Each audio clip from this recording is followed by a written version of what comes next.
Hello दोस्तों, स्वागत है आपका हमारे चैनल द एजुजाइम में। तो आज के इस वीडियो में हम करने वाले हैं 12वीं कक्षा यूपी बोर्ड के आवेश तथा चुंबकत्व लेसन से एक महत्वपूर्ण टॉपिक को, जिस टॉपिक का नाम है परिनालिका, जिसे इंग्लिश में सोलेनॉइड कहते हैं। तो चलिए इस टॉपिक को आज हम परिनालिका किसी बेलनाकार खोखले पाइप पर किसी तार के बहुत से फेरों को पास पास लपेटकर बनाई गई संरचना होती है। देखिए परिनालिका का फिगर कुछ ऐसे बनेगा। इसमें पहले क्या लिया जाएगा, एक खोखला बेलनाकार पाइप लेना है। खोखले बेलनाकार पाइप के ऊपर सर्पिलाकार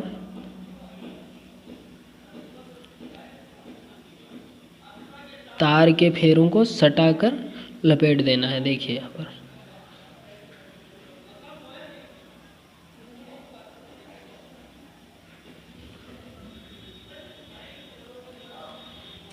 ठीक है। यहाँ से विद्युत धारा अंदर की ओर जा रही है। चलिए इसे बैटरी से जोड़ देते हैं। यह प्लस वाला सिरा है, माइनस वाला सिरा है। तो यह आपका बन गया सोलेनॉइड परिनालिका। तो अब यूपी बोर्ड में जो है परिनालिका के भीतर किसी बिंदु पर चुंबकीय क्षेत्र पूछा जाता है, तो इसके लिए अब हम सूत्र की गणना करेंगे। तो इसे ध्यान से देखिए, आपको पक्का समझ में आएगा। तो यहाँ से हम एक चीज़ समझ लेते हैं। देखिए यहाँ पर धारा अंदर की ओर जा रही है, अंदर की ओर जा रही है तथा बाहर की ओर आ रही है। तो इसे हम कुछ ऐसे बना सकते हैं।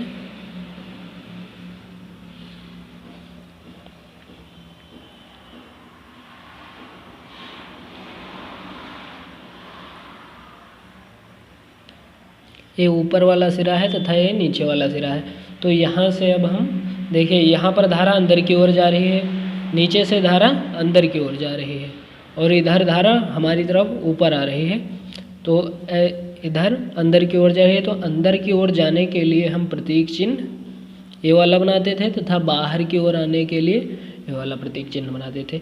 देखिए यहाँ पर अंदर की ओर जा रही है, तो इधर क्रॉस वाला चिन्ह हम बनाएंगे। इधर से बाहर की ओर आ रही है, तो ये वाला चिन्ह बनाएंगे। ठीक है। अब देखिए, अब यहाँ पर दक्षिण हस्त नियम लगाया जाएगा। देखिए यहाँ से दक्षिण हस्त नियम क्या कहता है कि अगर अपने अंगूठे तथा उंगलियों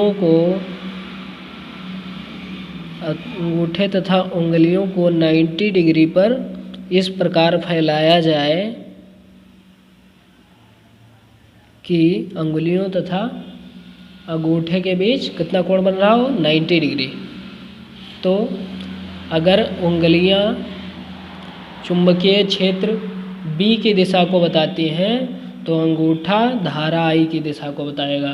तो देखिए यहाँ पर अब यह देखिए यहाँ पर 90 डिग्री है, इससे हम उल्टा भी कर सकते हैं। तो इसके लिए एक उल्टा क्या कह सकते हैं कि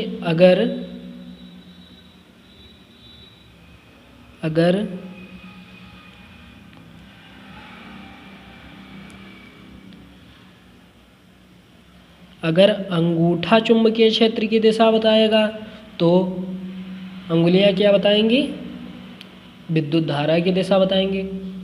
तो यहाँ से जो है, अब यहाँ पर दक्षिण हस्त नियम लगाने से स्पष्ट हो रहा है कि देखिए यहाँ से अंदर की ओर जाकर विद्युत धारा बाहर की ओर निकल रही है। तो अंगूठा किधर की ओर होगा, इधर की ओर। तो यहाँ से चुंबकीय क्षेत्र B की दिशा इधर की ओर हो जाएगी। ठीक है, समझ में आ गया होगा। चलिए अब देखिए यहाँ से हम चुंबकीय क्षेत्र बी की दिशा इसमें दर्शाएंगे, चुंबकीय क्षेत्र बी की दिशा।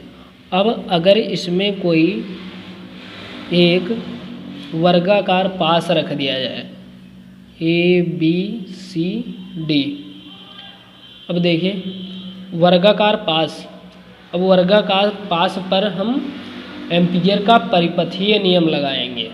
तो एम्पियर के परिपथीय नियम का सूत्र क्या था?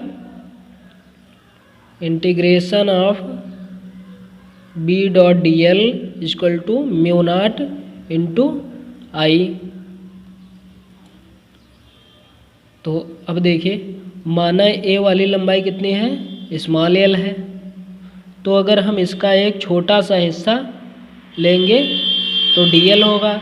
इसमें भी ऐसे लेना है तो डी एल, यहाँ पर भी डी एल, यहाँ पर भी डी एल लेना है। ठीक है।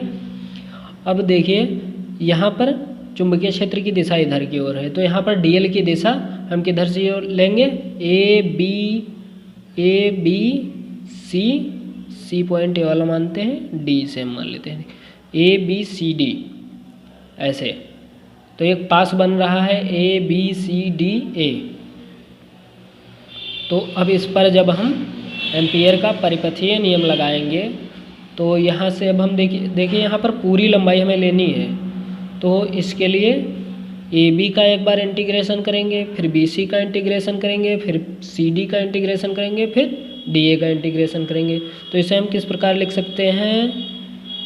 Integration of B dot D L plus integration of B dot D L plus integration of B dot D L plus integration of B dot D L बराबर mu naught I के।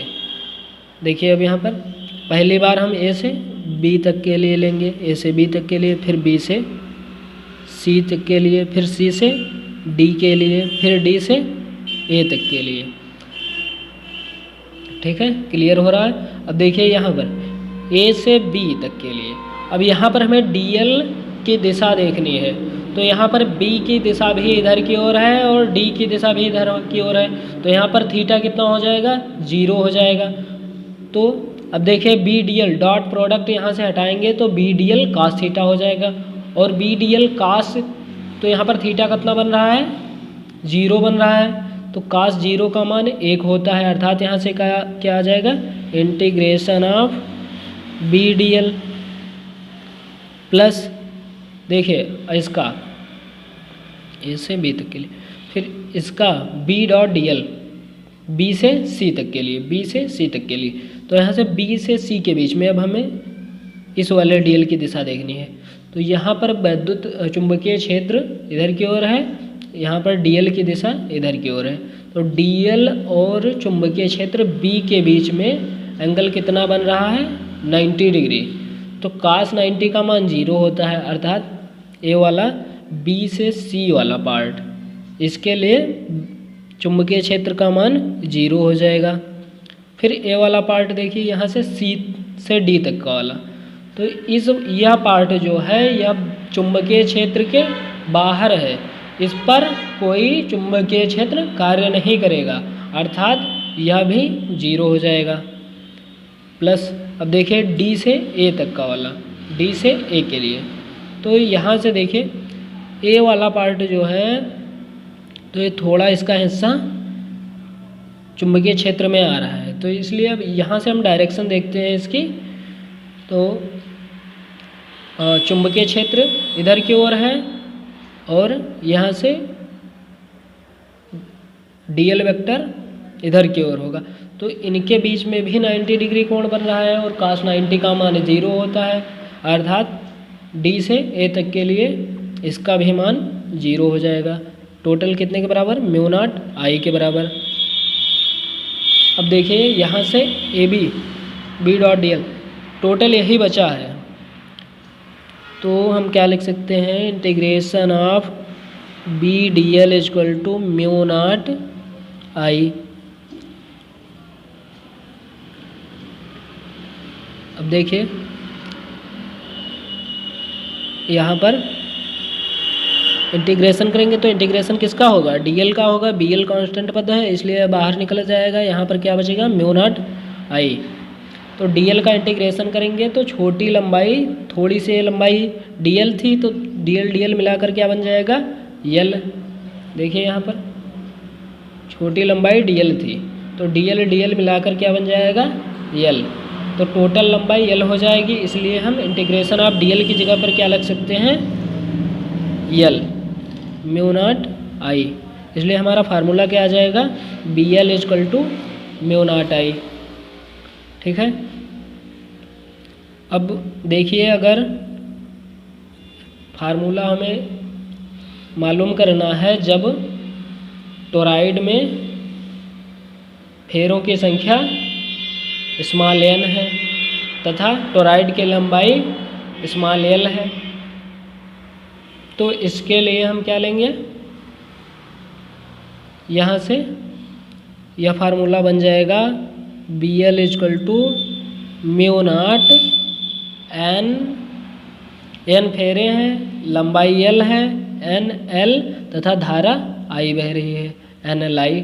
यहाँ से l और l cancel हो जाएगा तो b is equal to क्या आ जाएगा म्यू नॉट NI।